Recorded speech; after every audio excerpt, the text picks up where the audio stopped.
Welcome back to Somewhere to Start.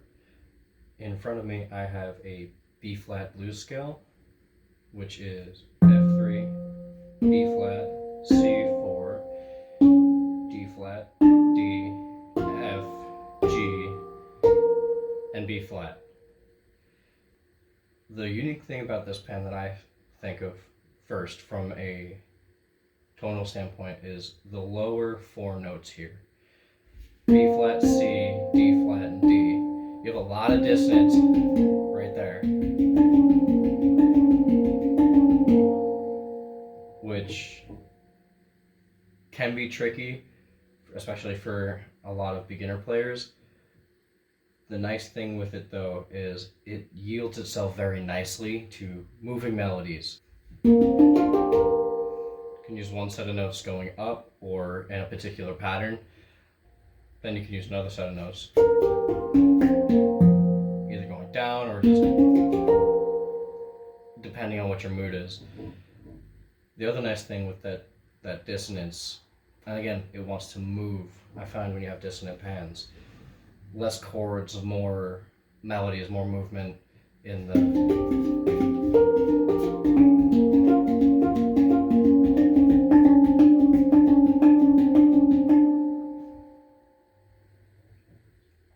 just something about the way the tones are voiced makes me think of a lot of moving patterns in the bottom, having a little bit more leniency with these three notes at the top.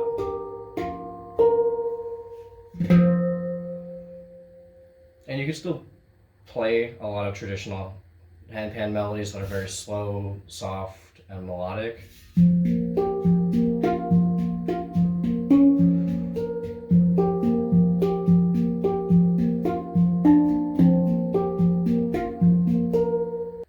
Now, because this scale is a jazz scale, the way I interpret it, I just want to play it with a swing to it.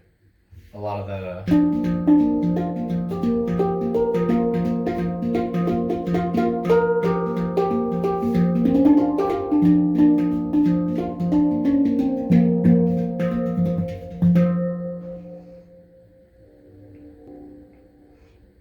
and keeping that swing with it, I play a lot of triplets. Like with the right hand, keeping kind of a pseudo ride pattern that you would typically have as a drum set player on a jazz scale.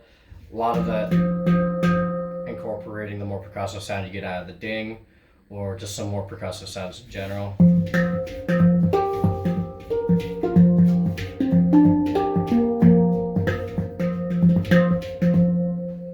Just as kind of filler in there, it feels more natural with this pan than some others that would lend themselves to being a little bit more slow, drawn out, melodic.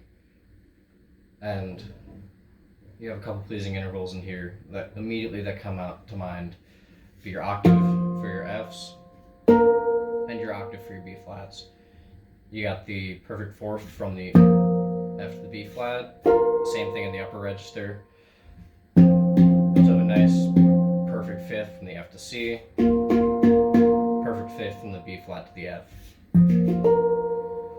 It's kind of nice having those within reach, also being able to plug the octave here as well as have the F in the bass, or if you really wanted to, depending on where you wanted to voice that F, it's a nice pleasing chord.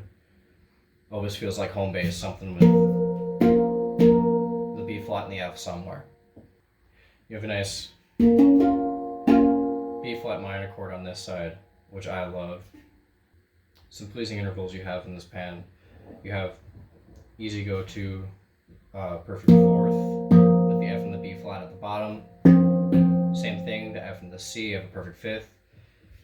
B flat to F, another perfect fifth. C to G, another perfect fifth. You also have that F to that B flat, so you have a perfect fourth there, so you have the same interval in two different registers, which I kind of like. You could also voice with your octaves. You can voice the B flat octave with a nice F at the bass if you can pluck it. You can actually just barely get all four, which is kind of nice in there. Any combination of these notes just feels like home bass. And like I mentioned, with this pan in particular, I will mostly focus on moving melody because you have a couple nice consonant chords in there. Most of the others, especially towards the bottom where you have a lot of your root notes, you have a lot of dissonance. The B flat to that C being a major second, not necessarily the most pleasing. Another major second right there. So it really limits you from trying to mimic that same pattern on the other side, unless you really want that little bit more of that dissonance in there. And then these three notes are each a half step apart. C to D flat, D flat to D. So you probably wouldn't normally intentionally play those two notes together in either position. So I would think if you're trying to structure a chord with a note in the low end, keep it around that B flat. Typically with this pan, a lot of the notes towards the top end, being these three, I think of as the main notes to my melody with a lot of what I play on this one. These two notes here in the middle are mostly passing notes to me, or I'll pluck one here or there depending on what I feel like moving towards. The bottom two notes are what I would use for kind of that feeling of a key change, where I change what my root note is for the bass underneath. If I'm doing a pattern kind of